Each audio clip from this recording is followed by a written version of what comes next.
everyone.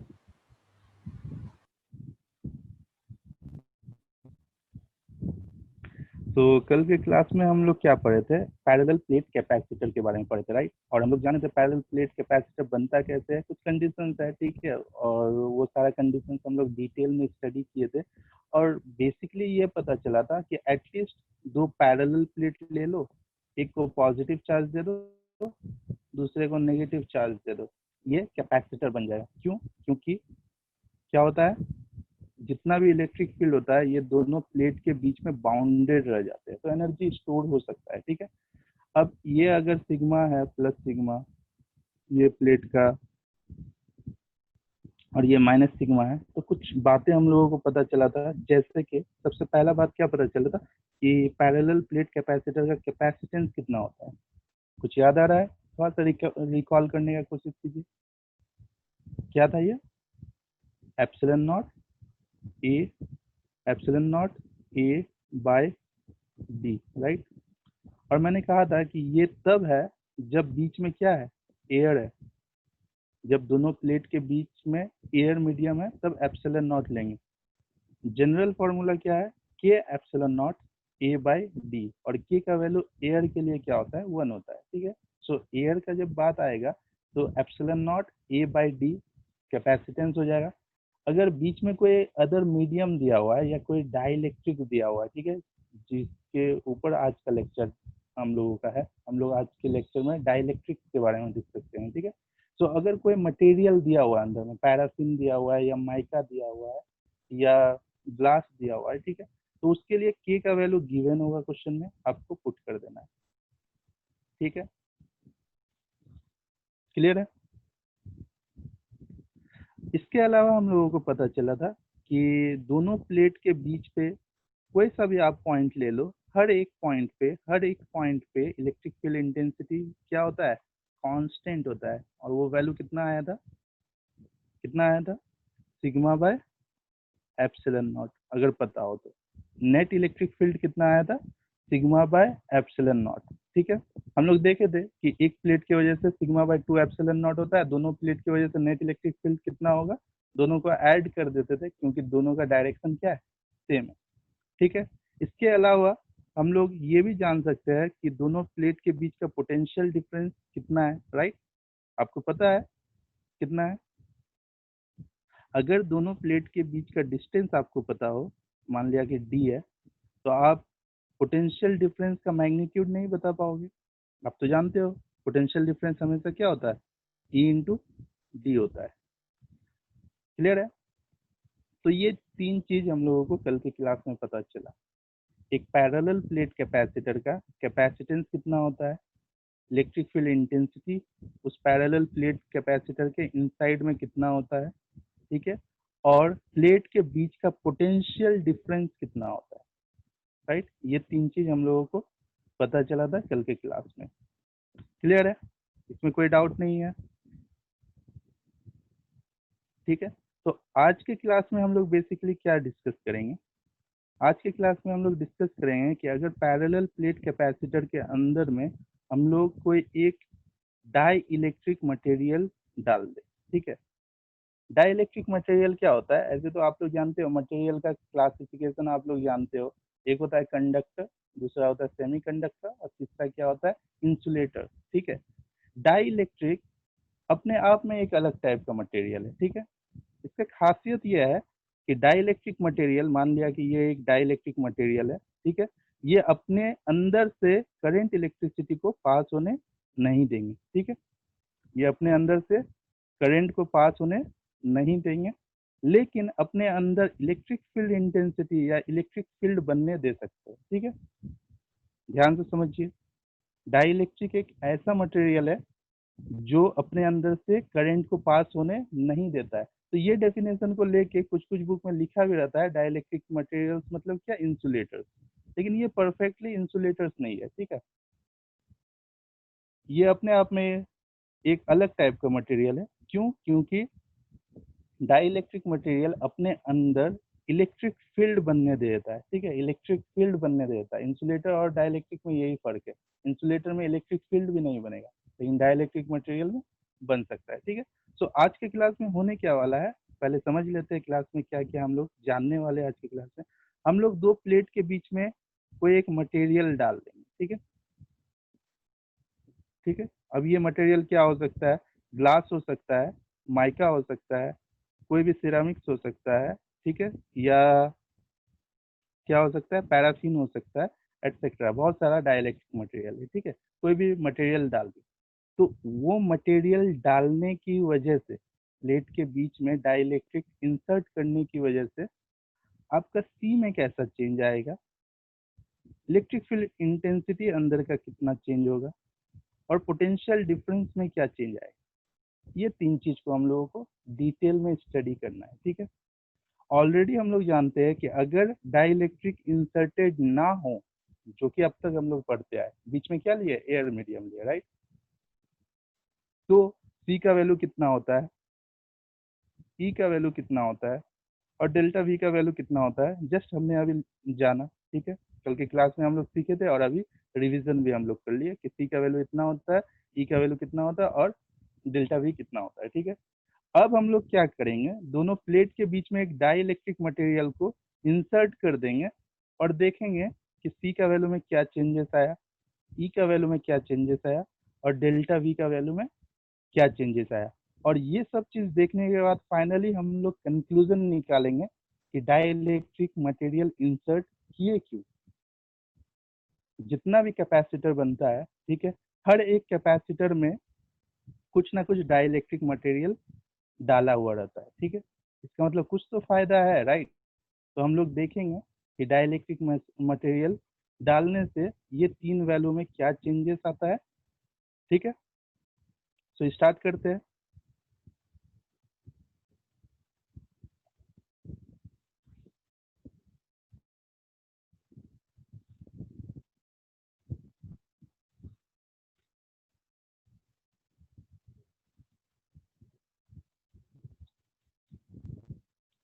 Yes, सबसे पहले तो देख लेते हैं डाइलेक्ट्रिक होता है क्या। डेफिनेशन बहुत ही सिंपल है। ठीक है, dielectric in a capacitor, dielectric क्या है, अ dielectric is a substance which do not allow current but allows development of electric field. ठीक है, डाइलेक्ट्रिक मटेरियल एक ऐसा मटेरियल है या एक ऐसा सब्सटेंस है जो अपने अंदर से करंट को पास होने नहीं देते हैं। ठीक है, लेकिन अपने अंदर इलेक्ट्रिक फील्ड बनने दे सकते हैं। ठीक है, अपने अंदर इलेक्ट्रिक फील्ड बनने दे सकते हैं। ठीक है, अब आप सोचोगे, ठीक है, अगर थोड़ा सा आपको पहले डाउट में लेके जाया जाए, तो जो कंडक्टर्स होता है, ठीक है, जो कंडक्टर्स होता है, कंडक्टर्स अपने अंदर इलेक्ट्रिक फील्ड बनने नहीं देता है। ठीक है, और जो इंसुलेटर होता है वो अपने अंदर से करंट पास होने नहीं देता है। ठीक है, ध्यान से देखिए, डाइलेक्ट्रिक अपने अंदर से करंट पास होने नहीं दे रहा है, इसका मतलब ये तो इंसुलेटर नहीं है।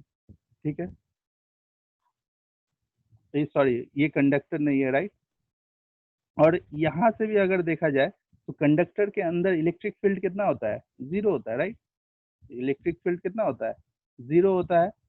और लेकिन डाई इलेक्ट्रिक के अंदर इलेक्ट्रिक फील्ड जीरो नहीं होगा। ठीक है, तो एक तरह से ये कंडक्टर भी नहीं है, इंसुलेटर भी नहीं है। ठीक है, कुछ कुछ इंसुलेटर का प्रॉपर्टी को कैच करता है, लेकिन डाइलेक्ट्रिक ये सारा एग्जाम्पल है। ठीक है, फिजिक्स में हम लोग अलग से मटेरियल को ही क्लासिफाई कर दिए कि ये डाइलेक्ट्रिक मटेरियल है। ठीक है, जैसे कि एयर एक डाइलेक्ट्रिक मटेरियल है, क्या एयर मीडियम में ये होता है, इलेक्ट्रिक फील्ड इंटेंसिटी आ सकता है, ऑब्वियसली आ सकता है। हम लोग देखिए एयर पोलराइज हो जाता है हाई वोल्टेज पे। ठीक है, उसके बाद पैराफिन है, ग्लास है, माइका है, एटसेट्रा है, ये सारा डाइलेक्ट्रिक मटेरियल। ठीक है, तो ये डेफिनेशन काफी इजी है, याद रहेगा कि डाइलेक्ट्रिक सब्सटेंस वो सारा सब्सटेंस है जो अपने अंदर से करंट को फ्लो होने नहीं दे सकते, लेकिन अपने अंदर इलेक्ट्रिक फील्ड डेवलप होने देते हैं। ठीक है, ये प्रॉपर्टी है, मटेरियल का प्रॉपर्टी है। ठीक है, तो ये सारा मटेरियल उसका एग्जाम्पल है। ठीक है, ये देखिए, the capacitance of a capacitor increases for the inter if the intervening medium is filled with a dielectric other than air.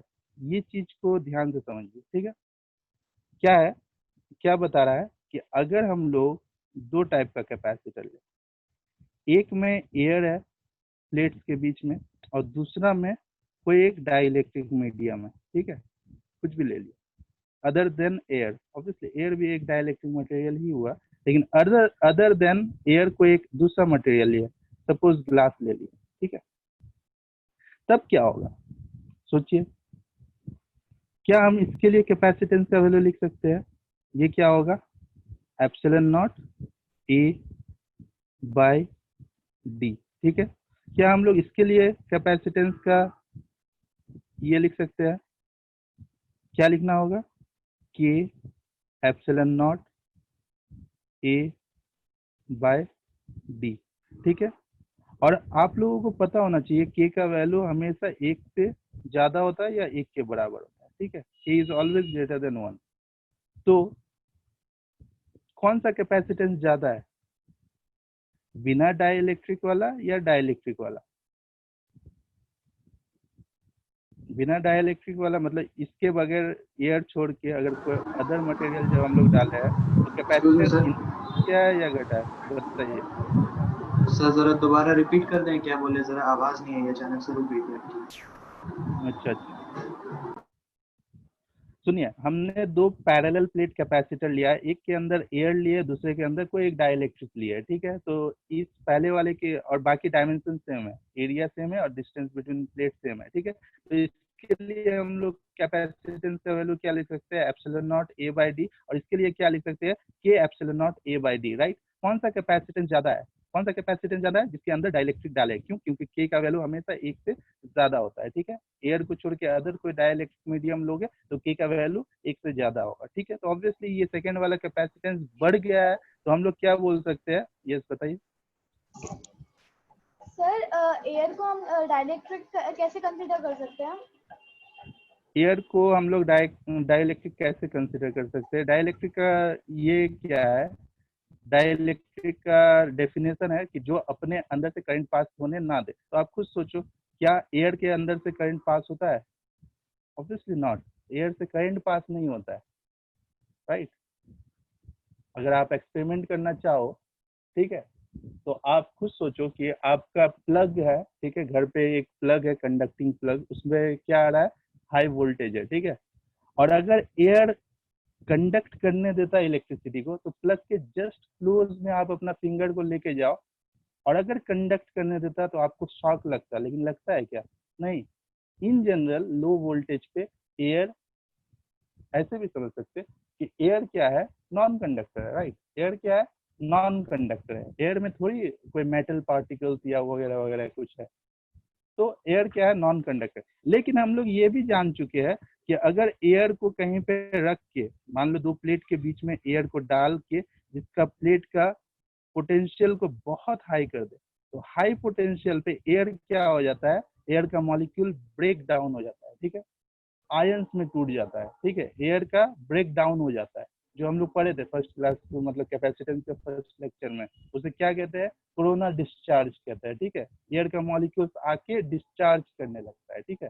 तो एयर, इसका मतलब क्या है? पॉजिटिव नेगेटिव में टूट गया, और जैसे ही पॉजिटिव नेगेटिव में टूटेगा तो अपने बीच में एक इलेक्ट्रिक फील्ड बना लेता है, ठीक है। इसलिए एयर को भी हम लोग डाइलेक्ट्रिक में डालते, लेकिन एयर को एज ए डाइलेक्ट्रिक मतलब बोल सकते हैं कि एयर भी एक डाइलेक्ट्रिक मीडियम है, लेकिन ये मीडियम यूज नहीं होता। क्यों? क्योंकि एयर के लिए के का वैल्यू क्या है? 1 है। अगर आप सी इक्वल टू लिख रहे हो के epsilon naught A by D, तो आपको सी को बढ़ाना, इसका मतलब के को बढ़ाना होगा। इसका मतलब एक ऐसा डाइलेक्ट्रिक मीडियम को डालना होगा, एक ऐसा डाइलेक्ट्रिक मीडियम को डालना होगा जिसका के का वैल्यू बहुत ज्यादा हो। तो एयर के लिए तो 1 है, कुछ कुछ डाइलेक्ट्रिक के लिए के का वैल्यू 10,000 होता है। इसका मतलब सिंपली आप दो प्लेट के बीच जस्ट वो वाला मटेरियल डालो, ठीक है, वो वाला मटेरियल डालो और उसका कैपेसिटेंस 10,000 टाइम बढ़ जाएगा। नॉर्मली ये सब के लिए मान लिया 80 होता है या 50 होता है या 40 होता है। सिंपली ये सारा मटेरियल डालोगे तो कैपेसिटेंस 40 टाइम्स बढ़ जाएगा या 50 टाइम्स बढ़ जाएगा, ठीक है। तो ये पॉइंट यही बता रहा है कि अगर कैपेसिटर के इंटरवेनिंग मीडियम में आप dielectric medium other than air डालोगे तो कैपेसिटेंस इंक्रीज करेगा, जो कि बहुत ज्यादा लॉजिकल है, क्योंकि के का वैल्यू एयर के लिए 1 होता है और अदर मीडियम के लिए जैसे पैराफिन, ग्लास, माइका, ये सब के लिए हमेशा के इज ग्रेटर देन 1 होता है, ठीक है। क्लियर है? तो ये पॉइंट को कंसिडर करके आगे चलेंगे, ठीक है। और ये चीज प्रूफ करना बहुत आसान है। आप सिंपली यहाँ पे देखो तो C इक्वल टू क्या है, K epsilon naught A by D। अब एक बार एयर डालो और एक बार कोई अदर मटेरियल डालो। एयर के लिए 1, अदर मटेरियल के लिए मे बी 20। तो ऑब्वियसली किसके लिए कैपेसिटेंस ज्यादा है, कौन सा मटेरियल प्लेट्स के बीच में डालोगे तो कैपेसिटेंस ज्यादा होगा, एयर या वो दूसरा कोई डाइलेक्ट्रिक। ऑब्वियसली दूसरा डाइलेक्ट्रिक डालोगे तो कैपेसिटेंस बढ़ जाएगा। तो वही चीज यहाँ पे बोला है, अदर देन एयर अगर कोई दूसरा डाइलेक्ट्रिक आप डालते हो तो capacitance of the capacitor increases. Clear है, बहुत इजी सा पॉइंट। इवन कल के ही पॉइंट में ये क्लियर मैंने कर दिया था कि C equal to K epsilon naught A by D होता है।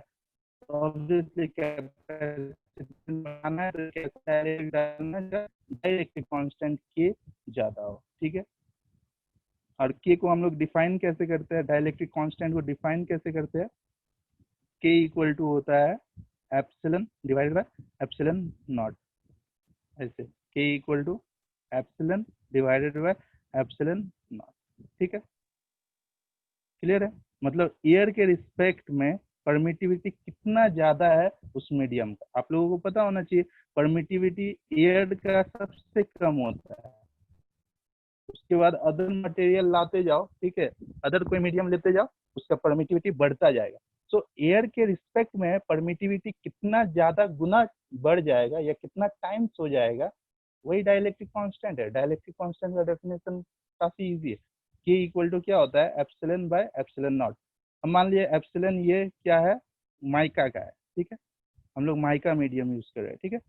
तो डाइलेक्ट्रिक कांस्टेंट ऑफ माइका को कैसे रिप्रेजेंट करोगे कि अगर प्लेट्स के बीच आप माइका इंसर्ट करते हो, ठीक है, या सिंपली प्लेट्स का जिक्र नहीं, एकदम बेसिक डेफिनेशन ही अगर पकड़े तो माइका का परमिटिविटी एयर के परमिटिविटी से कितना टाइम्स ज्यादा है ये बताता है कि, क्लियर है, मतलब माइका का परमिटिविटी एयर के परमिटिविटी से कितना टाइम्स ज्यादा है, ठीक है। अब ये परमिटिविटी कैसे निकलता है, ये सारा एक्सपेरिमेंट से होता है, ठीक है। हम लोगों के पास कॉन्सेप्ट है C equal to K epsilon naught A by D, ठीक है। K एप्सिलॉन नॉट मिल के क्या बनता है, permittivity of any medium epsilon, right. तो हम लोगों को समझ में आ रहा है कि इन जनरल आप एयर छोड़ के कोई अदर मीडियम इंसर्ट करो तो सबसे पहले उस परमिटिविटी बढ़ेगा। परमिटिव बढ़ने की वजह से परमिटिविटी बढ़ा, इसको किसके टर्म्स में लोगे, डाइलेक्ट्रिक कांस्टेंट के टर्म में लोगे, राइट। तो अब मेन कॉन्सेप्ट पे आते हैं, ठीक है, कि डाइलेक्ट्रिक हम लोग पहले ही डिस्कस कर लिए कि हम लोगों को पढ़ना क्या है आज की क्लास में। आज की क्लास में जानना है कि प्लेट्स के बीच में अगर एक डाइलेक्ट्रिक मीडियम डाले तो सबसे पहले इलेक्ट्रिक फील्ड इंटेंसिटी में कैसा चेंजेस आएगा, उसके बाद पोटेंशियल डिफरेंस में कैसा चेंजेस आएगा, और लास्ट में देखेंगे कैपेसिटेंस में कैसा चेंजेस आएगा। तो सबसे पहले इलेक्ट्रिक फील्ड इंटेंसिटी में क्या चेंजेस आएगा वो देखते हैं, ठीक है। बहुत ध्यान से कॉन्सेप्ट समझिएगा, पूरा कॉन्सेप्चुअल आज का लेक्चर है, ठीक है, बहुत ध्यान से सुनिएगा तभी समझ में आएगा, ठीक है।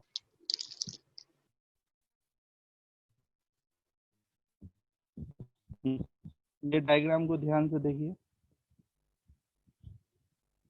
दो प्लेट्स है, पहला को पॉजिटिव चार्ज किया तो इसका surface charge density plus sigma हुआ, दूसरा को नेगेटिव चार्ज किए तो इसका surface charge density negative sigma हुआ या माइनस सिग्मा, ठीक है। ऑब्वियसली प्लस से माइनस की तरफ एक इलेक्ट्रिक फील्ड होगा, ठीक है। हम लोग तब का बात बोल रहे हैं जब कोई डाइलेक्ट्रिक को इंसर्ट हम लोग नहीं किए। इन जनरल हम लोग बता रहे हैं कि दो प्लेट लिए, एक को पॉजिटिव दिए दूसरे को नेगेटिव, तो पॉजिटिव से नेगेटिव की तरफ इलेक्ट्रिक फील्ड बन जाएगा, राइट, पॉजिटिव के से नेगेटिव की तरफ। इस इलेक्ट्रिक फील्ड का हम लोग नाम दिया है ई नॉट, ठीक है। तो ई नॉट क्या है, electric field intensity when there is no dielectric, ठीक है, या when dielectric is not inserted, ठीक है। ई नॉट क्या है कि तब का इलेक्ट्रिक फील्ड इंटेंसिटी जब डाइलेक्ट्रिक को इंसर्ट नहीं किया गया, ठीक है। अब हम लोग देखते हैं कि जैसे ही प्लेट्स के बीच में हम लोग डाइलेक्ट्रिक को डालेंगे तो होगा क्या, क्योंकि प्लेट क्या है, एक प्लेट पॉजिटिवली चार्ज है, दूसरा प्लेट क्या है, नेगेटिवली चार्ज है। इसका मतलब प्लेट्स के अंदर ही अंदर पोलराइजेशन स्टार्ट हो जाएगा। पोलराइजेशन बार बार कॉन्सेप्ट आ रहा है, आपको समझ में आ चुका होगा कि ऑब्वियसली एक मॉलिक्यूल को इलेक्ट्रिक फील्ड में रखोगे आप तो उसका इलेक्ट्रिक फील्ड का डायरेक्शन अगर ऐसे है तो ऑब्वियसली इसका नेगेटिव पोल इधर आ जाएगा और पॉजिटिव पोल इधर आ जाएगा। नेगेटिव को ये अट्रैक्ट कर लेगा और पॉजिटिव को रिपेल कर देगा और मॉलिक्यूल पोलराइज हो जाएगा, पोलराइज होगा। इन जनरल मॉलिक्यूल क्या होता है, न्यूट्रल होता है। मॉलिक्यूल बोलो या एटम बोलो, एटम क्या होता है, न्यूट्रल होता है, लेकिन उसे इलेक्ट्रिक फील्ड में डाल दो वो पोलराइज हो जाएगा, ठीक है। तो ऑब्वियसली डाइलेक्ट्रिक मटेरियल हम लोग डाले, यहाँ पे स्पेसिफाई नहीं किया डाइलेक्ट्रिक मटेरियल कौन सा है, ग्लास है या पैराफिन है, जस्ट कोई सा भी एक डाइलेक्ट्रिक मटेरियल हम लोग जनरल केस बना रहे हैं, ठीक है।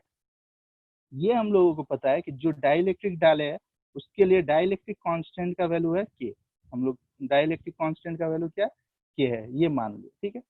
तो अब क्या होगा, ऑब्वियसली डाइलेक्ट्रिक के अंदर, डाइलेक्ट्रिक इन जनरल क्या होता है, न्यूट्रल होता है, लेकिन जैसे ही उसे इलेक्ट्रिक फील्ड में डाले तो डाइलेक्ट्रिक का ये वाला जो सरफेस है वो नेगेटिवली चार्ज हो जाएगा, ठीक है। और इस टाइप से नेगेटिव चार्ज आने को क्या बोलते हैं, इंड्यूस्ड चार्ज, राइट। नाम सुने आप, इंड्यूस्ड चार्ज, क्लियर है। और ये नेगेटिव प्लेट के सामने वाला डाइलेक्ट्रिक का सरफेस जो होगा वो क्या होगा, पॉजिटिवली चार्ज हो जाएगा, ठीक है। लॉजिकल है, राइट। पॉजिटिव प्लेट के सामने नेगेटिव चार्ज इंड्यूस होगा और नेगेटिव प्लेट के सामने पॉजिटिव चार्ज इंड्यूस हो जाएगा, ठीक है। अब एक सवाल आता है कि ये जो इंड्यूस नेगेटिव चार्ज है एंड पॉजिटिव चार्ज है, क्या इसका सरफेस चार्ज डेंसिटी सेम होगा प्लेट के सरफेस चार्ज डेंसिटी के? आप लोग सोचिए, क्या सेम होगा या अलग अलग होगा? सेम होगा सर। देखिए डाइलेक्ट्रिक कुछ कुछ किसका प्रॉपर्टी फॉलो कर रहा है, इंसुलेटर का। और इंसुलेटर का डेफिनेशन क्या है, इसमें नंबर ऑफ फ्री इलेक्ट्रॉन्स ना के बराबर होते हैं, राइट। अब अगर डाइलेक्ट्रिक कुछ कुछ इंसुलेटर का क्योंकि प्रॉपर्टी फॉलो कर रहा है, और अब तक आप लोग जानते ही थे ग्लास क्या था, इंसुलेटर था, राइट। इसका मतलब क्या है, ग्लास में इलेक्ट्रॉन है या नहीं, ऑब्वियसली इलेक्ट्रॉन भी है प्रोटॉन भी है, लेकिन number of electron and proton क्या है, सेम है, इसलिए ग्लास क्या है, न्यूट्रल है, ठीक है। लेकिन अब जो ये पोलराइज हुआ है, ये नेगेटिव आ गया, नेगेटिव इलेक्ट्रॉन सब इधर आ गया, ये पॉजिटिव चार्ज इधर आ गया, ठीक है। इसका मतलब क्या है कि ये जितना सोर्स होगा, मान लो कि यहाँ पे कैपिटल क्यू अमाउंट का चार्ज होगा, क्योंकि ये एक तरह से इंसुलेटेड टाइप ऑफ मटेरियल है, इस पे उतना ज्यादा फ्री इलेक्ट्रॉन्स तो होगा ही नहीं। फ्री इलेक्ट्रॉन्स क्योंकि नहीं होगा, जस्ट पोलराइज होके आया है, तो जितना इस पे चार्ज है उतना तो वो इंड्यूस नहीं कर पाएगा, ठीक है। कब इंड्यूस कर पाता, जब इस पे इलेक्ट्रॉन्स का भरमार होता, बहुत सारा इलेक्ट्रॉन्स होता।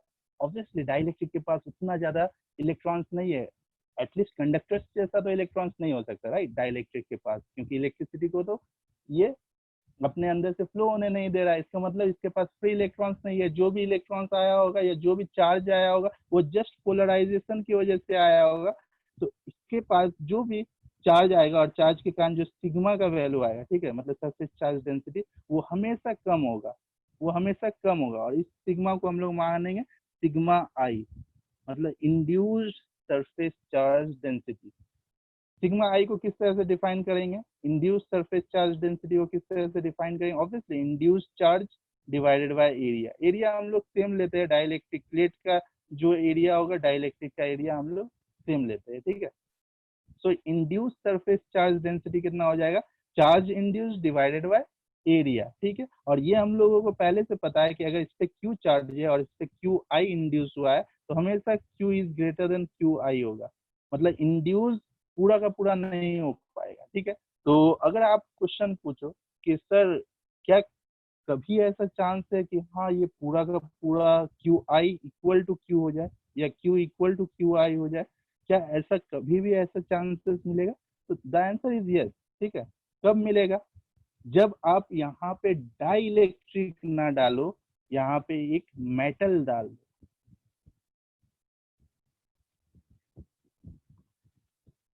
जब यहाँ पे आप क्या डालोगे, मेटल डाल दोगे, तब क्या होगा, जितना चार्ज यहाँ पे है उतना ही चार्ज यहाँ इंड्यूस हो जाएगा, ठीक है। तब यहाँ पे सिग्मा होगा तो यहाँ पे भी सिग्मा हो जाएगा, ठीक है, मतलब sigma induced equal to sigma हो जाएगा, ठीक है। लेकिन मेटल के अलावा आप कोई भी अदर मटेरियल डालते हो तो ऑब्वियसली उसको चार्ज कुछ तो कम इंड्यूस होगा, क्योंकि मेटल के पास फ्री इलेक्ट्रॉन्स बहुत ज्यादा है, आपको जितना चाहिए आप निकाल सकते हैं, ठीक है, क्लियर है। तो ये चीज समझ में आया ना। क्या अब तक हम लोग बोले कि अगर दो प्लेट है, एक पॉजिटिवली चार्ज है दूसरा नेगेटिवली चार्ज है, उसके बीच में एक डाइलेक्ट्रिक डालते हैं तो डाइलेक्ट्रिक पोलराइज्ड हो जाता है, मतलब पॉजिटिव प्लेट के बगल में नेगेटिव चार्ज इंड्यूस हो जाता है और नेगेटिव प्लेट के बगल में पॉजिटिव चार्ज इंड्यूस हो जाता है। अगर हम लोगों के पास ये प्लेट के बीच का electric field intensity E not था जब डाइलेक्ट्रिक नहीं डाला गया, ठीक है, तो क्योंकि यहाँ पे पॉजिटिव नेगेटिव चार्ज इंड्यूस हुआ है, डाई इलेक्ट्रिक के अंदर में अपना एक इंड्यूस इलेक्ट्रिक फील्ड बन जाएगा, राइट। डाइलेक्ट्रिक मटेरियल के अंदर में अपना एक इंड्यूस इलेक्ट्रिक फील्ड बन जाएगा, एग्री और नॉट, क्योंकि चार्जेस है पॉजिटिव से नेगेटिव के तरफ, यहाँ पे इलेक्ट्रिक फील्ड जनरेट हो जाएगा, ठीक है। तो नेट इलेक्ट्रिक फील्ड क्या होगा, बढ़ेगा या घटेगा? ऑब्वियसली हम लोग जानते हैं इलेक्ट्रिक फील्ड क्या है, वेक्टर क्वांटिटी है। तो पहले से ऐसे था ई नॉट, अब इंड्यूस हुआ है ऐसे कुछ ई आई, ठीक है, इंड्यूस्ड इलेक्ट्रिक फील्ड इंटेंसिटी, ठीक है। तो नेट इलेक्ट्रिक फील्ड बढ़ेगा या घटेगा, आपको भी थोड़ा सा सोचना है, सिर्फ सुन के कोई फायदा नहीं है, दिमाग भी लगाना है। बताइए, नेट इलेक्ट्रिक फील्ड बढ़ेगा या घटेगा?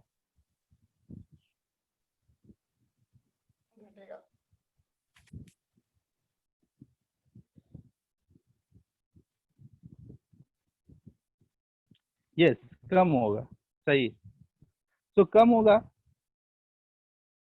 कैसे पता चल रहा है? उन लोगों को जो जिनको अब तक समझ में नहीं आया उनके लिए एक बार फिर से। ऑब्वियसली ये पहले था डाइलेक्ट्रिक जब नहीं डाले तो ये था इस डायरेक्शन में इलेक्ट्रिक फील्ड पॉजिटिव से नेगेटिव, इलेक्ट्रिक फील्ड का डायरेक्शन हमेशा क्या होता है, पॉजिटिव से नेगेटिव। इलेक्ट्रोस्टैटिक 1 में ये कॉन्सेप्ट सीखे थे, इलेक्ट्रिक फील्ड इंटेंसिटी का direction always positive to negative होता है, ठीक है।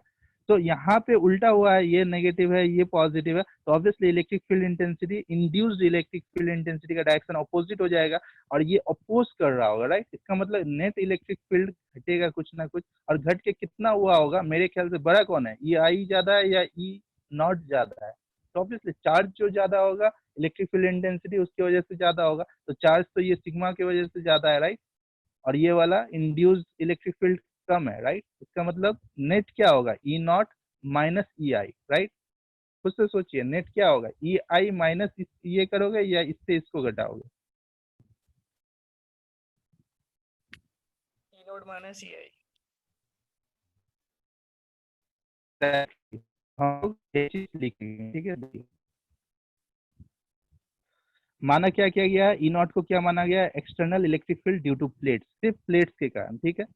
ई आई क्या है, इंड्यूस्ड इलेक्ट्रिक फील्ड, और इंड्यूस कहाँ पे होगा, ऑब्वियसली डाइलेक्ट्रिक मटेरियल के अंदर होगा, ठीक है। सिग्मा आई क्या है, इंड्यूस सरफेस चार्ज डेंसिटी, ठीक है। अगर लिखना चाहो तो इसे ऐसे लिख सकते हो, क्यू आई जितना चार्ज इंड्यूस होगा पॉजिटिव प्लेट पे डिवाइडेड बाय एरिया, ठीक है। और के क्या है, डाइलेक्ट्रिक कांस्टेंट है, ठीक है। और dielectric constant property of material है, हर एक मटेरियल का अपना अपना डाइलेक्ट्रिक कांस्टेंट होता है, ठीक है। ग्लास के लिए कुछ वैल्यू है, पैराफिन के लिए कुछ वैल्यू है, ठीक है। तो इलेक्ट्रिक फील्ड का कहानी हम लोग जान रहे थे। तो इलेक्ट्रिक फील्ड सबसे पहले किसका कहानी जानना है, इलेक्ट्रिक फील्ड का, उसके बाद पोटेंशियल डिफरेंस का, उसके बाद फाइनली कैपेसिटेंस का, डाइलेक्ट्रिक की वजह से क्या क्या चेंजेस आता है, ठीक है। तो इलेक्ट्रिक फील्ड का कहानी में हम लोगों को कुछ कुछ अब तक आइडिया लग गया है, क्या, that induce electric field opposes E not, ठीक है। कैसे पता चला, ई नॉट का ये डायरेक्शन है और इंड्यूस इलेक्ट्रिक फील्ड का ये डायरेक्शन है, तो ऑब्वियसली सपोर्ट तो नहीं कर रहा है, राइट। अगर सेम होता तो क्या होता, इलेक्ट्रिक फील्ड बढ़ जाता, लेकिन यहाँ तो अपोजिट डायरेक्शन में, इसका मतलब इलेक्ट्रिक फील्ड घट जाएगा। तो ई नेट कितना होगा बिटवीन प्लेट्स, ई नॉट जितना पहले था और जितना इंड्यूस होके अपोज कर रहा है, माइनस माइनस कितना हो जाएगा, ई आई, ठीक है, ई नॉट माइनस ई आई। और ये जो देखा गया है कि इलेक्ट्रिक फील्ड इंटेंसिटी कितना हो जाता है जनरली, जितना पहले था डिवाइडेड बाय के, ठीक है, जितना पहले था डिवाइडेड बाय के, मतलब कि के टाइम्स डिक्रीज हो जाता है। इसका प्रूफ क्या है कि के टाइम्स घट जाता है, E net equal to E naught by K हो जाएगा।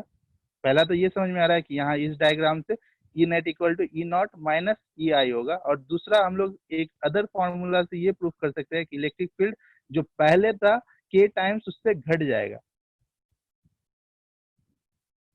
ई आई इज ग्रेटर, नो, ई आई क्या है, छोटा है, E not is greater than ई आई, ठीक है। E not is greater than ई आई, ठीक है। तो ये कैसे पता चलेगा कि के टाइम्स घट जाता है? आप सिर्फ सिंपली ये फॉर्मूला आप मुझे बताइए कि प्लेट्स के बीच का इलेक्ट्रिक फील्ड कितना होता है, sigma by epsilon not, right. जब ये क्या है, जब एयर है, जब डाइलेक्ट्रिक इंसर्ट नहीं किया, ठीक है। जब डाइलेक्ट्रिक इंसर्ट कर देंगे तब इलेक्ट्रिक फील्ड इंटेंसिटी क्या हो जाएगा, सिग्मा बाय एप्सिलॉन नॉट का जगह में एप्सिलॉन लिखोगे और एप्सिलॉन को के एप्सिलॉन नॉट लिखोगे, राइट। ये हो जाएगा जब डाइलेक्ट्रिक मटेरियल एंटर करेंगे, राइट, इंसर्ट करेंगे। सिग्मा बाय एप्सिलॉन नॉट को क्या लिख सकते हैं, ई नॉट लिख सकते हैं, राइट, डिवाइडेड बाय के। तो हम लोगों को ये पता चला कि जब भी डाइलेक्ट्रिक मटेरियल इंसर्ट करते हैं तो नेट इलेक्ट्रिक फील्ड क्या होता है, ई नॉट बाय के हो जाता है, राइट। यहाँ पे छोटा सा प्रूफ किया हुआ होगा मेरे ख्याल से, देखिए, यस, लिखा रहा है कि हम लोग डाइलेक्ट्रिक मटेरियल को इंसर्ट किए, ठीक है, ई घटेगा, ये हम लोगों को पता चल गया। कितना टाइम्स घटेगा, के टाइम्स। इसका प्रूफ क्या है, ई नेट इक्वल टू क्या हो जाएगा, सिग्मा बाय एप्सिलॉन नॉट तो नहीं लिखेंगे क्योंकि अलग मटेरियल है एयर के अलावा, ठीक है, तो एप्सिलॉन लिखना होगा, एप्सिलॉन को के एप्सिलॉन नॉट लिखेंगे अगर दिख रहा होगा तो, के एप्सिलॉन नॉट। और सिग्मा बाय एप्सिलॉन नॉट को सिग्मा बाय एप्सिलॉन नॉट का वैल्यू क्या है, ई नॉट है ना इनिशियली, तो ये ई नॉट डिवाइडेड बाय के हो जाए, ठीक है, जो कि मैंने स्क्रीन पर भी प्रूफ किया, अगर देखना चाहो तो यहाँ भी वही चीज लिखा हुआ है, ठीक है। सिंपली आप जब एयर था तो E naught equal to sigma by epsilon naught लिखे, और जब ई था, जब डाइलेक्ट्रिक इंसर्ट करोगे तो सिग्मा बाय एप्सिलॉन लिखोगे, एप्सिलॉन को के एप्सिलॉन नॉट लिखोगे, जहाँ पे के क्या है, के डाइलेक्ट्रिक कांस्टेंट है, और इसे क्या लिख दोगे, ई नॉट लिख दोगे डिवाइडेड बाय के। ये देखो ये वैल्यू क्या है, सॉरी ई नॉट है, तो सिग्मा बाय एप्सिलॉन नॉट को ई नॉट लिख दिया। इसका मतलब ये पता चला, पहला आंसर हो गया कि आप प्लेट के बीच में डाइलेक्ट्रिक इंसर्ट किए, ई नेट का वैल्यू क्या हुआ, के टाइम्स, पहले अगर ई नॉट था तो अब के टाइम्स डिक्रीज किया है, ठीक है। और अगर पूछेगा ई नॉट का वैल्यू दे देगा और फाइनली ये भी दे देगा कि पहले इनिशियल वैल्यू कितना था, तो आप ये भी निकाल सकते हैं कि इंड्यूस कितना हुआ। तो उसके लिए क्या बोलोगे, ई नेट इक्वल टू पहले जितना था ई नॉट माइनस ई इंड्यूस, ठीक है। तो इस फॉर्मूला से जस्ट ये पता चलता है कि नेट इलेक्ट्रिक फील्ड इंटेंसिटी घटा है, कितना घटा है, जितना पहले था माइनस जितना इंड्यूस हुआ, ठीक है। और इस फॉर्मूला से ये पता चलता है कि कितना टाइम्स घटा है। तो डाइलेक्ट्रिक कांस्टेंट जितना होगा उतना टाइम्स घट जाएगा। क्लियर है, याद रहेगा कि एक प्लेट के बीच में आपको एक डाइलेक्ट्रिक मीडियम को डालो जिसका डाइलेक्ट्रिक कांस्टेंट के है, इलेक्ट्रिक फील्ड इंटेंसिटी के टाइम्स घट जाएगा। पहले अगर ई नॉट था तो अब ई नॉट बाय के हो जाएगा, ठीक है। तो ये पता चला कि डाइलेक्ट्रिक इंसर्ट करने से इलेक्ट्रिक फील्ड घटता है। क्लियर है, डाइलेक्ट्रिक मीडियम इंसर्ट करने से इलेक्ट्रिक फील्ड घटता है, डिक्रीज होता है। तो एक मार्क्स का क्वेश्चन तो ये भी हो सकता है, when you insert a dielectric other than air between the plates the value of electric field increases, decreases, remains constant, none of this. क्या होगा, डिक्रीज। क्लियर है, कर पाओगे। और ये डिक्रीजेस इतना आसानी से हम लोग नहीं बोले, पूरा का पूरा कॉन्सेप्ट पढ़े, ठीक है। ई का वैल्यू घटता है और पूछेगा कि अगर एक डाइलेक्ट्रिक कांस्टेंट है, जिसका एक डाइलेक्ट्रिक मीडियम को इंसर्ट करेंगे प्लेट के बीच जिसका डाइलेक्ट्रिक कांस्टेंट एक्स है, ठीक है, और इनिशियली इलेक्ट्रिक फील्ड इंटेंसिटी अगर ई था, तो अब इलेक्ट्रिक फील्ड इंटेंसिटी कितना हो जाएगा, एक्स ई हो जाएगा, या एक्स बाई ई हो जाएगा, या ई बाई एक्स होगा, या नन ऑफ दिस होगा। कौन सा सही है? ई बाई एक्स। दो प्लेट्स के बीच क्वेश्चन अच्छे से सुनिए, दो प्लेट्स के बीच हम लोग एक डाइलेक्ट्रिक मीडियम डाल रहे हैं जिसका डाइलेक्ट्रिक कांस्टेंट क्या है, एक्स है। तो और इनिशियली उसका इलेक्ट्रिक फील्ड इंटेंसिटी प्लेट्स के बीच में कितना है, ई है, ठीक है। तो डाइलेक्ट्रिक इंसर्ट करने के बाद इलेक्ट्रिक फील्ड इंटेंसिटी में कैसा चेंज आएगा, ऑब्वियसली एक्स टाइम्स जितना भी डाइलेक्ट्रिक कांस्टेंट है के टाइम्स या एक्स टाइम्स घट जाता है, ठीक है। अब न्यूमेरिकल क्वेश्चन भी दे सकता है कि दो प्लेट के बीच इलेक्ट्रिक फील्ड इंटेंसिटी है 2 × 10⁴,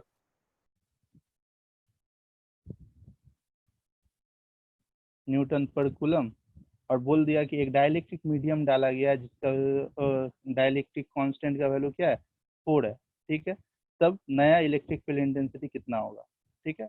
तो नया इलेक्ट्रिक फील्ड इंटेंसिटी कितना होगा वो एक्सपेक्ट करेगा आपसे कि आपको पता होगा कि डाइलेक्ट्रिक इंसर्ट करने से इलेक्ट्रिक फील्ड इंटेंसिटी सबसे पहले तो घटता है या बढ़ता है, ठीक है।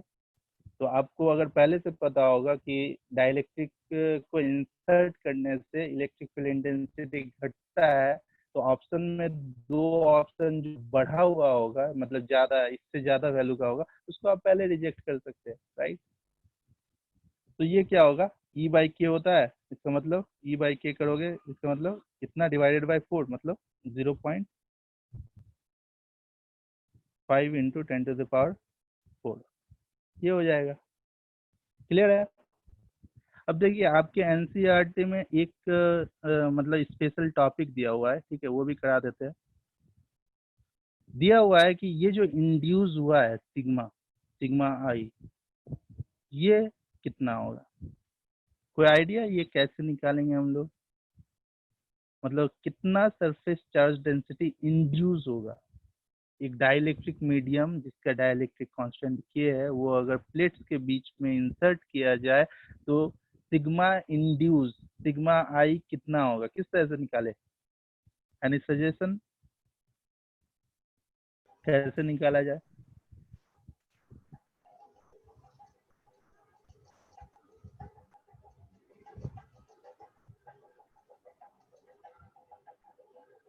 सर क्यू आई तो बाय के calculate of epsilon how not से निकाल कैलकुलेट सकते वैल्यू हैं। ऑफ सिग्मा आई, हम लोग ये फॉर्मूला से निकाल सकते हैं मेरे ख्याल से ना, क्योंकि यहाँ पे ई आई दिख रहा है और ई आई का value sigma I divided by क्या होगा, एप्सिलॉन, राइट।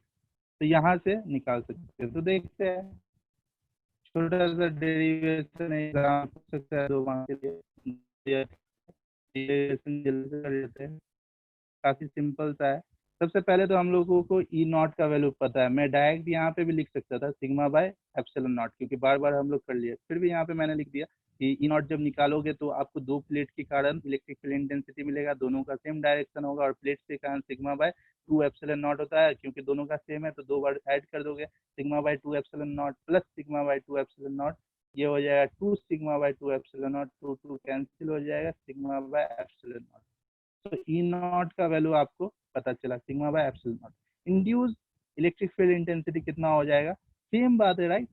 उसमें प्लेट है, यहाँ पे प्लेट है, और यहाँ पे क्या है, एक जस्ट मटेरियल है, पोलराइज्ड मटेरियल है, ये नेगेटिव है ये प्लस है, तो बात तो सेम है। यहाँ पे भी अगर पॉइंट लोगे, कोई एक पॉइंट पे इलेक्ट्रिक फील्ड इंटेंसिटी निकालना चाहोगे तो इंड्यूस इलेक्ट्रिक फील्ड इंटेंसिटी मिलेगा, राइट। और वो 2 चार्जों की वजह से मिलेगा, एक पॉजिटिव एक नेगेटिव, क्योंकि दोनों की वजह से जो इलेक्ट्रिक फील्ड इंटेंसिटी बन रहा होगा उसका डायरेक्शन सेम होगा, सेम होने के कारण दोनों को जोड़ देंगे, और फाइनली ई आई क्या मिलेगा आपको, sigma I divided by epsilon not. हम लोगों का टारगेट है सिग्मा आई कितना होगा ये फाइंड आउट करना, ठीक है, कितना इंड्यूस होता है, सरफेस चार्ज डेंसिटी कितना इंड्यूस होता है, ठीक है। तो कौन सा फॉर्मूला यूज करेंगे, जस्ट हम लोग अभी सीखे हैं, नेट इलेक्ट्रिक फील्ड घट जाता है, नेट इलेक्ट्रिक फील्ड क्या होता है, ई नॉट माइनस ई आई होता है, राइट। नेट इलेक्ट्रिक फील्ड क्या होता है, ई नॉट माइनस ई आई होता है।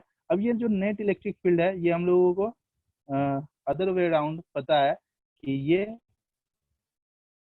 के टाइम्स घटता है, राइट। नेट इलेक्ट्रिक फील्ड जहाँ पे पहले कितना था, ई नॉट था डिवाइडेड बाय के करते हम लोगों को पता है, नेट इलेक्ट्रिक फील्ड घटता है, एक तरह से ये पता है, दूसरे तरह से ये पता है कि नेट इलेक्ट्रिक फील्ड इनिशियल का के टाइम घट जाता है। तो इनिशियली ई नॉट था, ई नॉट बाय के हो गया, अब ये ई नॉट ही रहने दिए और इसको ई आई रहने दिए, ठीक है, मतलब सिर्फ इसका ई नेट का वैल्यू लिखे, ठीक है। थर्ड लाइन में हम लोग क्या करेंगे, थर्ड स्टेप में हम लोग वैल्यू पुट कर देंगे ई नॉट का, यहाँ से ये 2 चीज का वैल्यू इस स्टेप में पुट कर देंगे। तो क्या इसका वैल्यू पुट करेंगे, ई नॉट का वैल्यू सिग्मा बाय एप्सिलॉन है, ठीक है, के तो पहले से था तो सिग्मा बाय एप्सिलॉन नॉट है, इसका सिग्मा बाय एप्सिलॉन नॉट है, और ई आई का क्या होगा, सिग्मा बाय एप्सिलॉन नॉट लिखेंगे, ठीक है। तो ये कितना हो जाएगा ऐसे, क्लियर है। तो क्या क्या कैंसिल हुआ, epsilon naught epsilon naught epsilon naught cancel हुआ, और सिग्मा आई इक्वल टू हो गया sigma into 1 minus sigma I equal to sigma into 1 - 1/k, ठीक है। Sigma I equal to sigma into 1 - 1/k। अब इससे भी अच्छा अच्छा सवाल पूछा जा सकता है, ठीक है। जैसे कि एक दो सवाल अगर मैं आपसे पूछूं, तो आप लोग पहले, सबसे पहले तो ये एक्सप्रेशन ध्यान से देख लो कि जो इंड्यूस सरफेस चार्ज डेंसिटी होगा वो होगा सिग्मा, मतलब पहले से प्लेट्स का जितना है, डिवाइडेड बाय 1 - 1/k,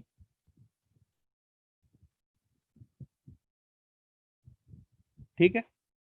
तो अगर मैं आपसे पूछूं कि प्लेट्स के बीच का जो सिग्मा है और अंदर में डाइलेक्ट्रिक मटेरियल में जो इंड्यूस हुआ सिग्मा आई, इनमें कैसा रिलेशन है। मतलब कि अगर प्लेट्स का सरफेस चार्ज डेंसिटी को हम बढ़ाएंगे तो क्या इंड्यूस सरफेस चार्ज डेंसिटी बढ़ेगा या घटेगा, इंक्रीज करेगा या डिक्रीज करेगा। पहला क्वेश्चन ये, क्वेश्चन नंबर 1, कि अगर प्लेट्स का सरफेस चार्ज डेंसिटी हम बढ़ाएंगे तो इंड्यूस्ड सरफेस चार्ज डेंसिटी बढ़ेगा या घटेगा, जल्दी से बताइए। विल इंक्रीज और डिक्रीज। decrease,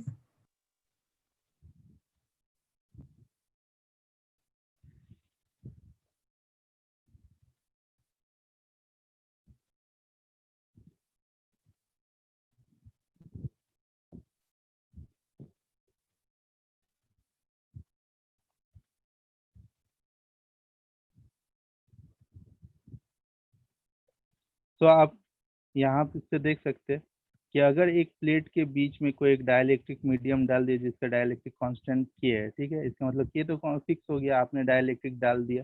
अब सिग्मा को बढ़ा रहा है, ठीक है, अब सिग्मा को बढ़ा रहा है, मतलब सिग्मा अगर बढ़ेगा तो ये अगर कांस्टेंट है, 1 भी कांस्टेंट है, ठीक है, तो sigma I is directly proportional to sigma नहीं हुआ।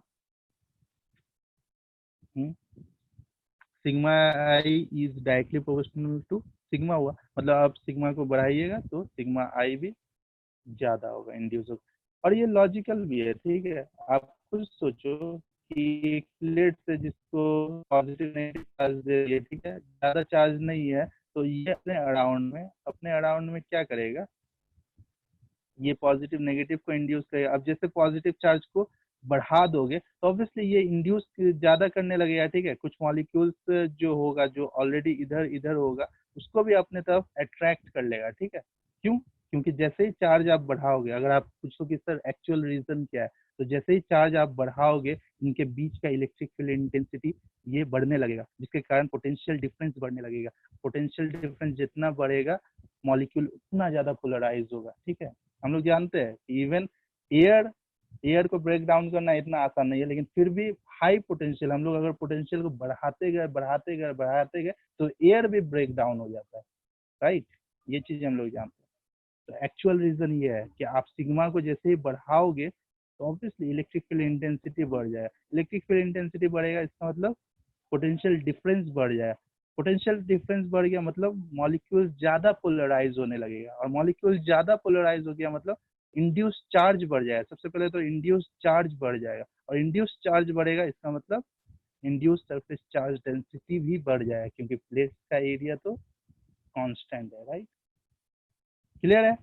इजी सा कॉन्सेप्ट। इसी पे कुछ दूसरा टाइप का सवाल पूछ सकता है, वैल्यूज दे देगा, ठीक है, कि initially like 200 coulomb per metre square का सरफेस चार्ज डेंसिटी था, तो इंड्यूस कितना हो रहा है 50, ठीक है, कूलम पर मीटर स्क्वायर, ठीक है।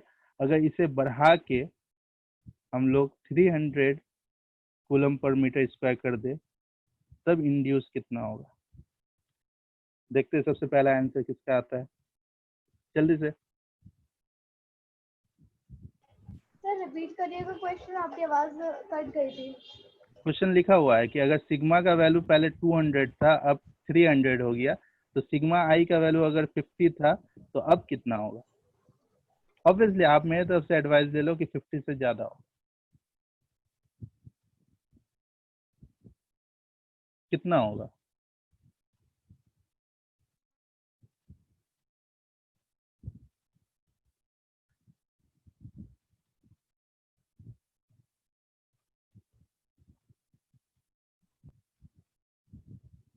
जल्दी से बताइए कितना होगा। एक भी आंसर 75. नहीं आया फिर। बाकी लोग जल्दी से ट्राई कीजिए। 75.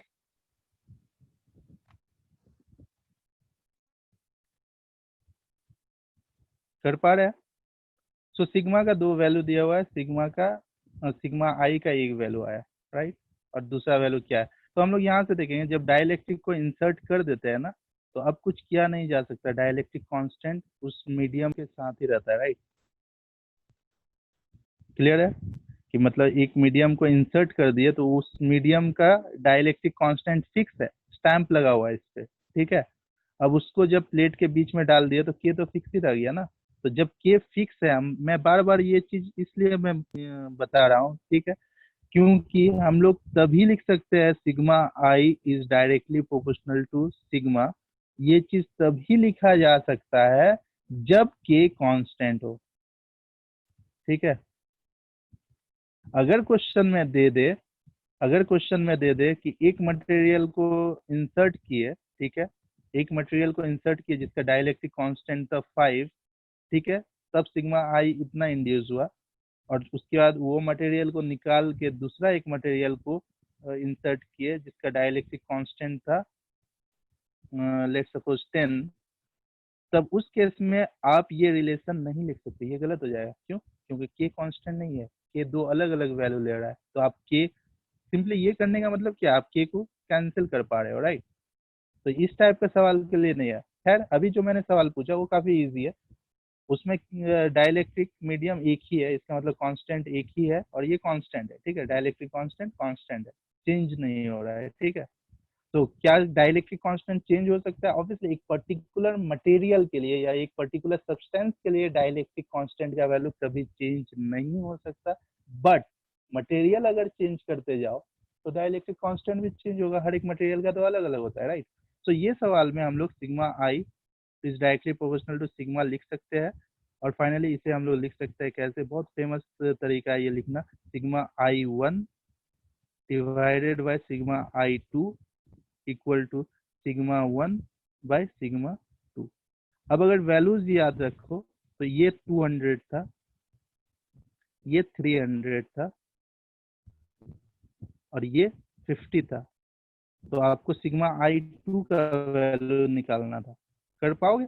ये 0000 कैंसिल हो गया, तो सिग्मा आई 2 इक्वल टू हो जाएगा, कितना हो जाएगा, 3/2 इंटू 50, ये आ जाएगा 75।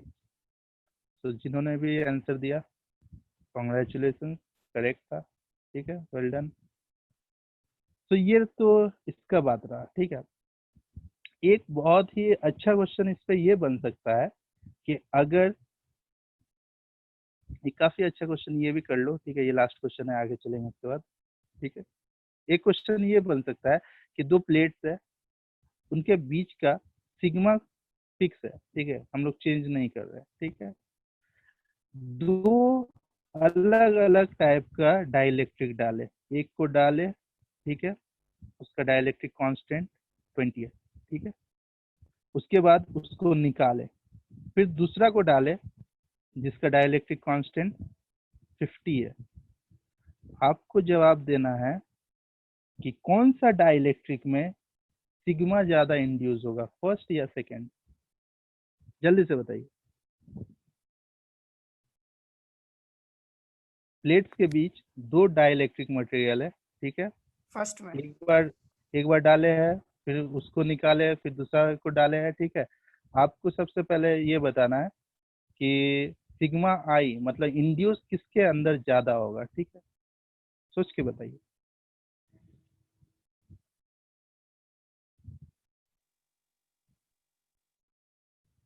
कुछ सही आंसर आ रहा है, कुछ गलत आंसर्स आ रहे हैं, इसका मतलब क्वेश्चन अच्छा है। सोचिए सोचिए एक बार, ज्यादातर गलत आंसर आ रहा है, सोचिए अच्छे से, कॉन्सेप्ट यूज कीजिए।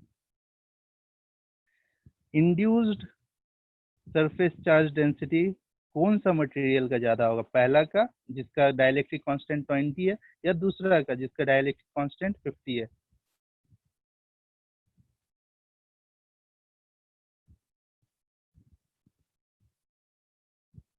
ठीक है, तो किस तरह से ये सवाल सॉल्व होगा? तो सबसे पहले तो ये एक्सप्रेशन को ध्यान से देखिए।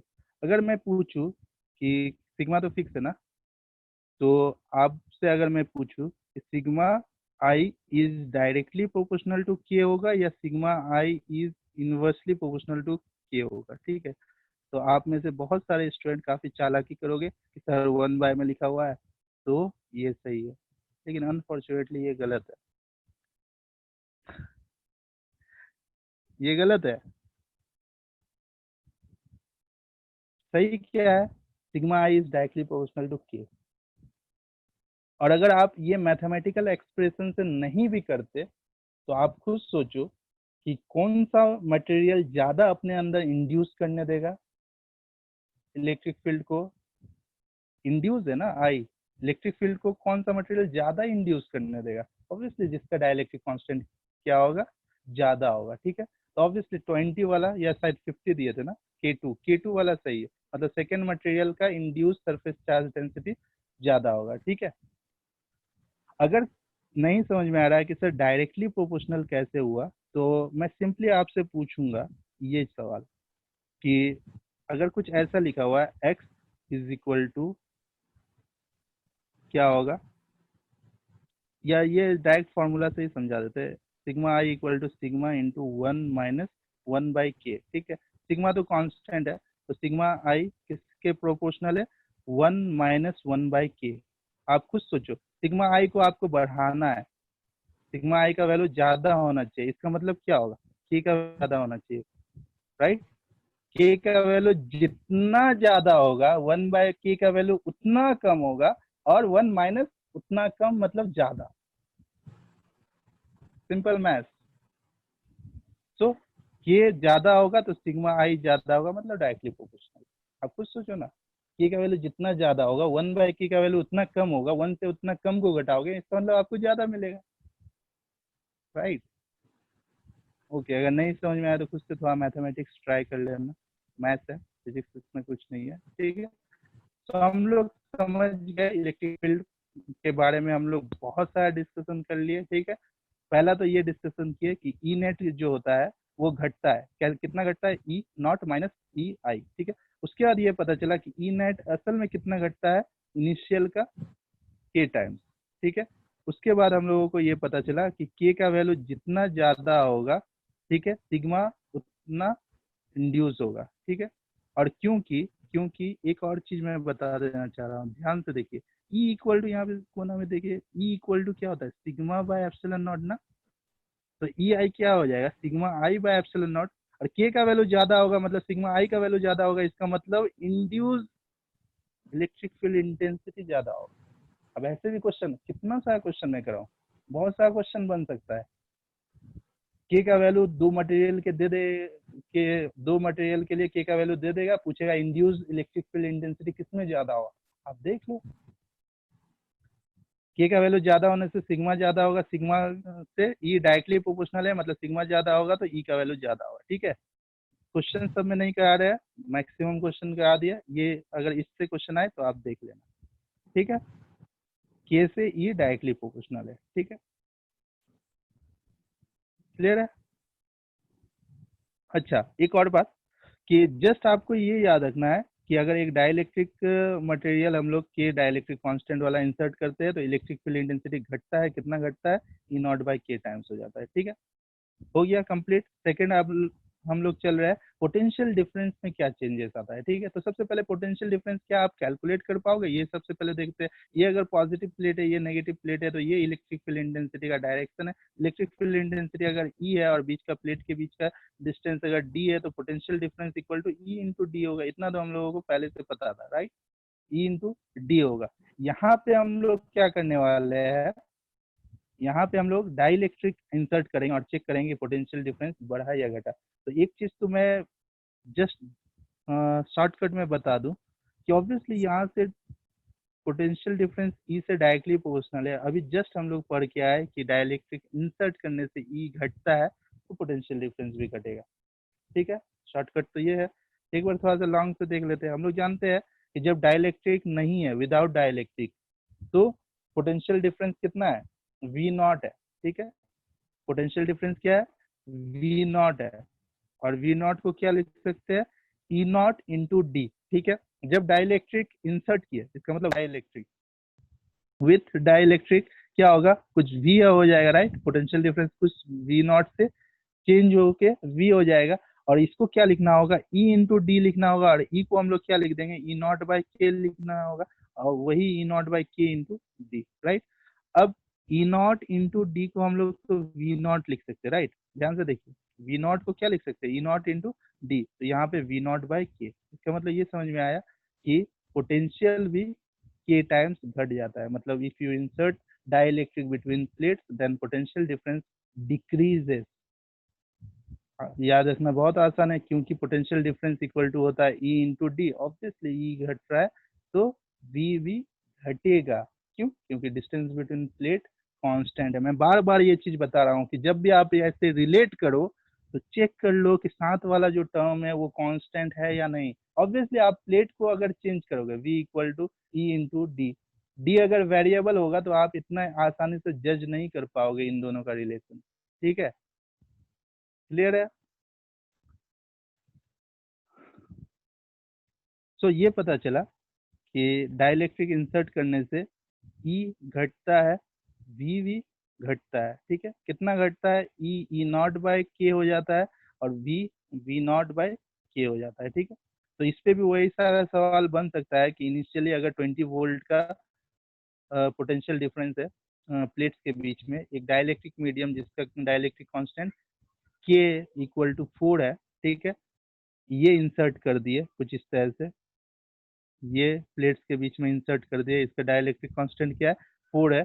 तो नया पोटेंशियल कितना होगा, v का वैल्यू कितना होगा, v का वैल्यू कितना होगा, बोल पाओगे। छोटा छोटा सवाल एमसीक्यू में आ ही सकता है, जल्दी से ट्राई कीजिए।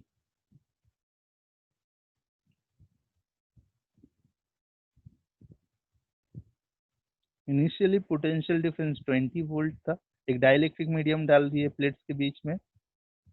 पोटेंशियल डिफरेंस मतलब क्या है, इस प्लेट और इस प्लेट के बीच का पोटेंशियल का डिफरेंस। तो v इक्वल टू क्या होगा, हम लोगों के पास फॉर्मूला है v नॉट बाय के। v नॉट का वैल्यू क्या है 20, k का वैल्यू क्या है 4, तो ये कितना हो जाएगा 5 वोल्ट हो जाएगा। क्या घटा है, हाँ ऑब्वियसली 20 से 5 हुआ है तो मतलब घटा है, पोटेंशियल घट गया। कितना घटेगा, ये डिपेंड करेगा डाइलेक्ट्रिक कांस्टेंट पे, कितना घटेगा। अगर यही डाइलेक्ट्रिक कांस्टेंट 20 होता तो 20 वोल्ट से डायरेक्ट 1 वोल्ट बन जाता, 20/20 1 वोल्ट। तो पोटेंशियल घटेगा, ये बात ट्रू है। कितना घटेगा ये डिपेंड करेगा कौन सा डाइलेक्ट्रिक यूज कर रहे हैं। क्लियर है, इजी ना। सो फाइनली जिसका इंतजार था, कैपेसिटेंस में क्या चेंज आएगा। ठीक है, सबसे इंपॉर्टेंट यही है, कैपेसिटेंस में क्या चेंजेस आएगा। तो ये तो हम लोगों को पता चल गया यहाँ से ही कि पहले क्या था, C equal to epsilon naught A by D है।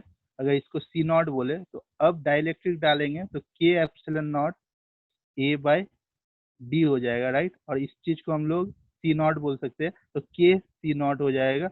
इसका मतलब क्या है, C इंक्रीज किया है, कैपेसिटेंस इंक्रीज करता है। ठीक है, इतना जो हम लोग डाइलेक्ट्रिक का कहानी पढ़ रहे हैं, हम लोगों को इलेक्ट्रिक फील्ड से ज्यादा लेना देना नहीं है, पोटेंशियल डिफरेंस से ज्यादा लेना देना नहीं है, क्योंकि हम लोग पढ़ क्या रहे हैं, कैपेसिटर पढ़ रहे हैं। और कैपेसिटर का सबसे इंपॉर्टेंट टर्म क्या है, कैपेसिटेंस। कैपेसिटेंस बढ़ना चाहिए, क्यों बढ़ना चाहिए, ताकि कमर्शियली हम लोग यूज कर पाए, राइट। हम लोगों को चाहिए एनर्जी ज्यादा स्टोर करने का डिवाइस, राइट। हम लोग ज्यादा एनर्जी स्टोर कर पाए तो अच्छा है। क्लियर है, तो ये जो शॉर्टकट मैंने समझा दिया, यहाँ इस तरह से भी देख सकते हैं कि पहले C नॉट इक्वल टू क्या था, Q बाई V नॉट। ठीक है, अब कुछ डाइलेक्ट्रिक, ये विदाउट डाइलेक्ट्रिक था, Q बाई V नॉट। अब डाइलेक्ट्रिक इंसर्ट कर दिया, बहुत सारा तरीका है समझने का। एक तो जो मैंने समझाया अभी स्क्रीन पे, दूसरा तरीका ये है कि C naught equal to without dielectric Q by V naught था, अब डाइलेक्ट्रिक इंसर्ट किए तो क्यू बाई वी होगा और V equal to V naught by K just अभी पड़े, राइट।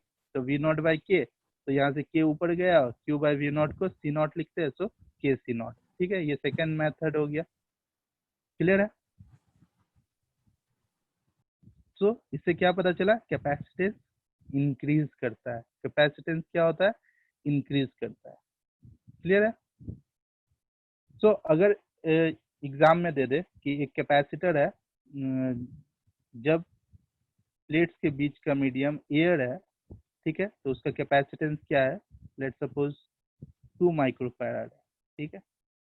अब प्लेट्स के बीच में एक डाइलेक्ट्रिक डाल दिए जिसका डाइलेक्ट्रिक कांस्टेंट का वैल्यू है 100, ठीक है। डाइलेक्ट्रिक कांस्टेंट का वैल्यू कितना है, 100। तो नया कैपेसिटर का कैपेसिटेंस कितना होगा बताइए। पहले 2 था, एक डाइलेक्ट्रिक मीडियम को डाले जिसका डाइलेक्ट्रिक कांस्टेंट 100 है, ठीक है। तो नया कैपेसिटेंस का वैल्यू क्या होगा, हम लोग जानते हैं डाइलेक्ट्रिक डालने से कैपेसिटेंस बढ़ जाता है, कितना बढ़ता है, के टाइम्स इंक्रीज हो जाता है, के सी नॉट हो जाता है, ठीक है। तो ये 100 और ये 2, तो ये कितना हो जाएगा 200 माइक्रोफैराड। तो आप देख ही सकते हो कि कितना बड़ा रेवोल्यूशन आया हुआ है कि जस्ट 2 माइक्रोफैराड का कैपेसिटेंस था। डाइलेक्ट्रिक मीडियम अगर हम लोग ऐसा चूज करें जिसका डाइलेक्ट्रिक कांस्टेंट 100 है, 2 माइक्रोफैराड से डायरेक्ट 200 माइक्रोफैराड वाला कैपेसिटर बना सकता है। तो कितना इंपॉर्टेंट है, ठीक है। इवन हम लोगों को ऐसा भी मटेरियल पता है, ठीक है, जिसका डाइलेक्ट्रिक कांस्टेंट क्या होता है, डाइलेक्ट्रिक कांस्टेंट कुछ 10,000 के करीब होता है, ठीक है, 1000 के करीब होता है या 10,000 के करीब होता है। तो आप अगर 1 माइक्रोफैराड का भी कैपेसिटर बना लिए प्लेट्स का डायमेंशन को लेके, ये 1 माइक्रोफैराड आप ओरिजिनल बनाओगे, राइट। क्या कैसे बनाओगे, epsilon naught A by D को लेके, ठीक है। मतलब कुछ एरिया ले लिए, कुछ डिस्टेंस बिटवीन प्लेट ले लिया और ये वैल्यू तो फिक्स है, तो यहाँ से आप एक कैपेसिटर फॉर्म कर लिए, ठीक है। जस्ट कैपेसिटर के अंदर जस्ट कैपेसिटर के अंदर एक मीडियम डाल दो, डाइलेक्ट्रिक मीडियम डाल दो, लेट्स सपोज जिसका डाइलेक्ट्रिक कांस्टेंट 1000 है। वो डाइलेक्ट्रिक डालने के बाद कैपेसिटर आपका क्या हो जाएगा, 1 माइक्रोफैराड से 1000 माइक्रोफैराड हो जाएगा। मतलब ये यूज है डाइलेक्ट्रिक का, कैपेसिटर का कैपेसिटेंस को बहुत ज्यादा बढ़ा देता है, राइट। तो आप लोग अगर ध्यान दो तो कैपेसिटर का डेफिनेशन हम लोग क्या पढ़े थे, any arrangement which can increase the capacitance, right. तो ऑब्वियसली ये अरेंजमेंट दो प्लेट का था, तो पैरेलल प्लेट कैपेसिटर बना था। इसी अरेंजमेंट में तो हम लोग कुछ भी कर सकते हैं, कुछ इंसर्ट कर सकते हैं, कुछ निकाल सकते हैं, कुछ हटा सकते हैं, कुछ ऐड कर सकते हैं। तो इसमें एक डाइलेक्ट्रिक क्या कर दिया, इंसर्ट कर दिया और इसका कैपेसिटेंस बढ़ गया, ठीक है। अब ऐसा चीज नहीं इंसर्ट कर सकते जिससे कैपेसिटेंस घटे, राइट, क्योंकि हम लोगों का कैपेसिटर का डेफिनेशन ही ये है कि कोई भी अरेंजमेंट जो कैपेसिटेंस को बढ़ा पाए। तो आपको चेक करना है, जैसे ये चीज हम लोगों का डिस्कवर हो चुका है कि हाँ डाइलेक्ट्रिक मीडियम डाले तो कैपेसिटेंस बढ़ गया। कल को चल के आप कुछ एक्सपेरिमेंट करके पता लगाओ कि हाँ कुछ नया चीज डालने से या कुछ नया काम करने से कैपेसिटेंस बढ़ता है, तो हो सकता है कि डेफिनेशन में वो भी इंक्लूड हो जाए, ठीक है। अब सिलेबस में इंक्लूड होगा कि नहीं मुझे नहीं पता, ठीक है, आप लोग रिसर्च करना, क्लियर है। तो C इक्वल टू के epsilon naught A by D, जहाँ पे के क्या है, डाइलेक्ट्रिक कांस्टेंट। डाइलेक्ट्रिक कांस्टेंट क्या है, epsilon bye epsilon naught. Epsilon क्या है, परमिटिविटी ऑफ दैट मटेरियल, जो जिस मटेरियल का बात कर रहे हो, जैसे ग्लास हुआ या पैराफिन हुआ, divided by permittivity of air, ठीक है। ऑब्वियसली परमिटिविटी ऑफ एयर क्या होता है, कम होता है, ठीक है।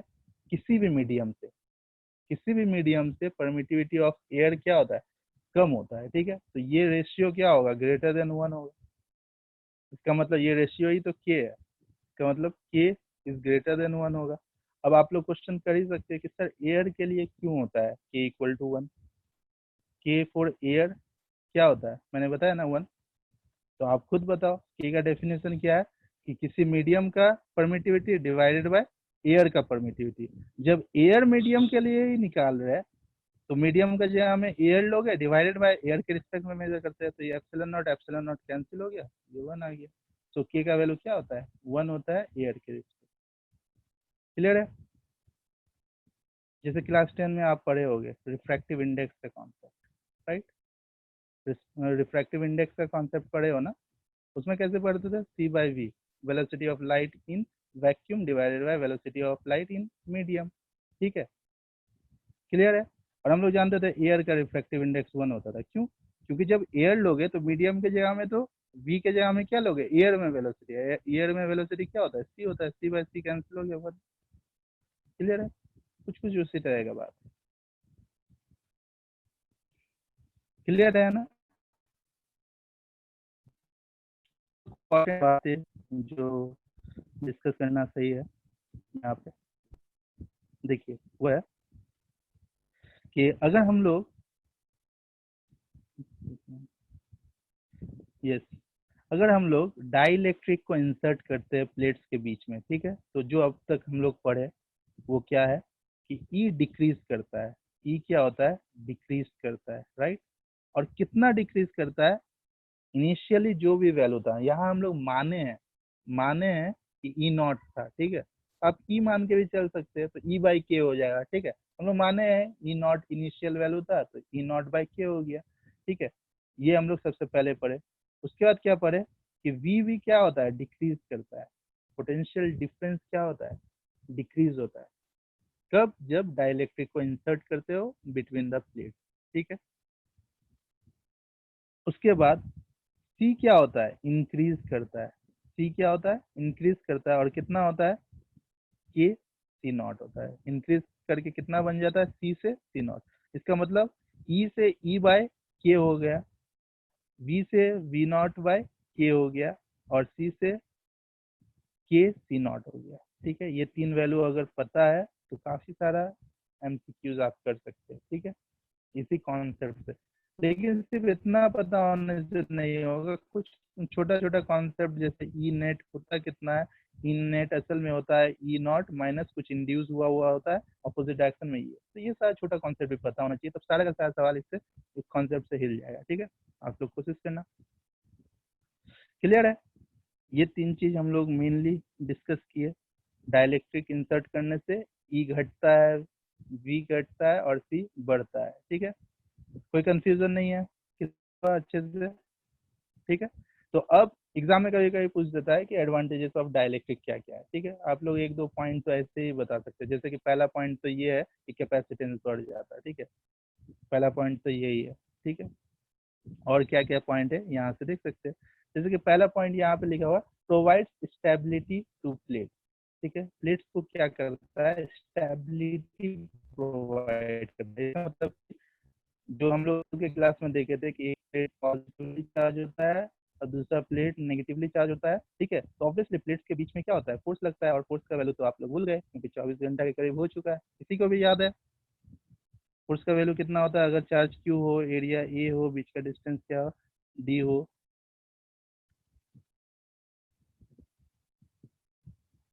याद है किसी को भी? ये था Q square by 2 epsilon naught ए, ठीक है। तो ऑब्वियसली फोर्स लगता है, फोर्स लगने के कारण क्या होगा, दोनों प्लेट्स एक दूसरे को अट्रैक्ट कर लेगा, राइट, तो अट्रैक्ट कर लेगा, इसका मतलब प्लेट्स स्टेबल नहीं रह पाएगा, तो डाइलेक्ट्रिक क्या करता है, स्टेबिलिटी प्रोवाइड करता है, ठीक है। तो कहने को तो हम लोग कह दिए कि स्टेबिलिटी प्रोवाइड करता है, ठीक है, लेकिन एक्चुअल में होता क्या है पता है, एक्चुअल में जब कैपेसिटर बनता है तो सबसे पहले डाइलेक्ट्रिक को ही चूज किया जाता है, ठीक है, डाइलेक्ट्रिक इतना इंपॉर्टेंट है, और डाइलेक्ट्रिक को चूज करने के बाद दोनों साइड पे, डाइलेक्ट्रिक के ही दोनों साइड पे मेटल का प्लेट का कोटिंग होता है, ऐसे और ऐसे, ठीक है। कहने को हम लोग कह देते हैं कि जस्ट स्टेबिलिटी प्रोवाइड करता है, लेकिन इनिशियली स्टार्टिंग ही कैपेसिटर बनाना स्टार्ट ही डाइलेक्ट्रिक से हम लोग करते हैं, और डाइलेक्ट्रिक के दोनों साइड में मेटल्स का कोटिंग कर देते हैं, और मेटल्स को पॉजिटिव चार्ज दे दिया, नेगेटिव चार्ज।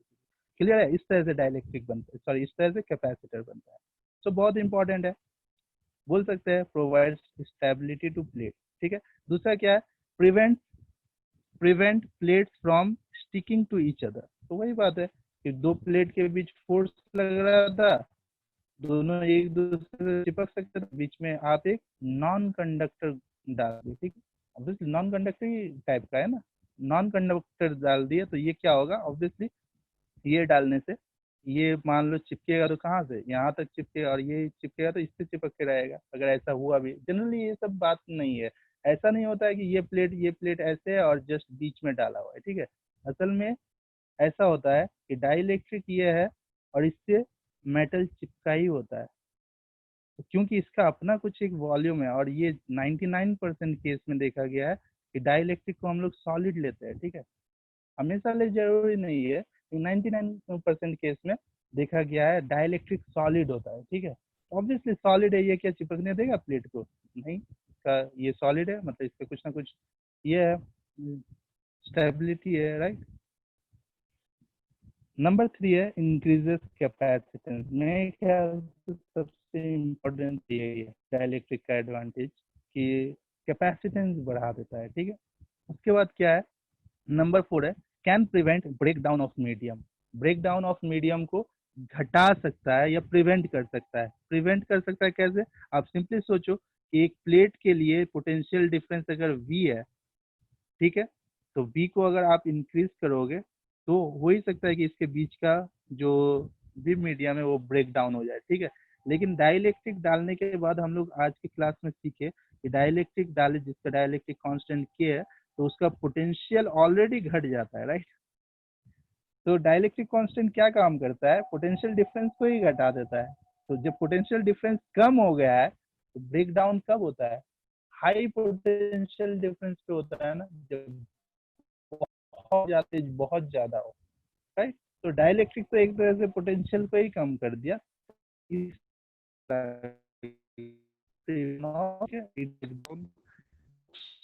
भी डाउन होने को रोक सकता है। कैसे रोक सकते हो, ये तो समझ में आ गया पोटेंशियल को घटा के, लेकिन ब्रेक डाउन होता क्यों है ये पहले देखते हैं, ठीक है। मान लिया कि एक डाइलेक्ट्रिक के बीच में कोई एक मीडियम लिया गया, ठीक है, ऑब्वियसली मीडियम के पास मॉलिक्यूल्स है, मॉलिक्यूल्स है इसका मतलब क्या है, या एटम बोलते हैं, ठीक है। एटम क्या है, न्यूट्रल होता है, लेकिन अगर ये पॉजिटिवली चार्ज हो गया और ये नेगेटिवली चार्ज हो गया, जस्ट एक एटम दिखा रहे हैं आप समझ जाओ, तो जब ये पॉजिटिव नेगेटिव चार्ज प्लेट को देंगे तो ऑब्वियसली पॉजिटिव से नेगेटिव की तरफ इलेक्ट्रिक फील्ड बन जाएगा। इसका मतलब एटम इलेक्ट्रिक फील्ड के बीच में फंस गया। इलेक्ट्रिक फील्ड के बीच में आते ही क्या होगा, ये नेगेटिव इधर पोलराइज हो जाएगा, एटम क्या होगा, पोलराइज हो जाएगा, मतलब नेगेटिव इधर आ जाएगा और पॉजिटिव इधर आ जाएगा, ठीक है। अब जरा सा थोड़ी देर के लिए ये सोचो कि जो पोटेंशियल डिफरेंस V है, ठीक है, V को क्या कर रहे हो आप, इंक्रीज कर रहे हो। V को इंक्रीज करोगे तो क्या होगा, V को इंक्रीज करोगे तो क्या होगा, ये जो एटम है ये स्ट्रेच होने लगेगा, ये एटम क्या होगा, स्ट्रेच होने लगेगा, राइट। क्योंकि V को इंक्रीज करोगे ये चार्ज, पॉजिटिव चार्ज इस नेगेटिव को और ज्यादा खींचेगा, ये पॉजिटिव चार्ज, ये नेगेटिव प्लेट वाला नेगेटिव चार्ज इस मॉलिक्यूल के पॉजिटिव चार्ज को और ज्यादा खींचेगा, मतलब ये एटम क्या होगा, स्ट्रेच होने लगेगा, ये नेगेटिव ये पॉजिटिव, ठीक है। फिर भी आप रुके नहीं, आप पोटेंशियल को और बढ़ा रहे हैं, तो क्या होगा, ये एटम क्या होगा, ब्रेक कर जाएगा। इसे कहते हैं ब्रेक डाउन ऑफ एटम।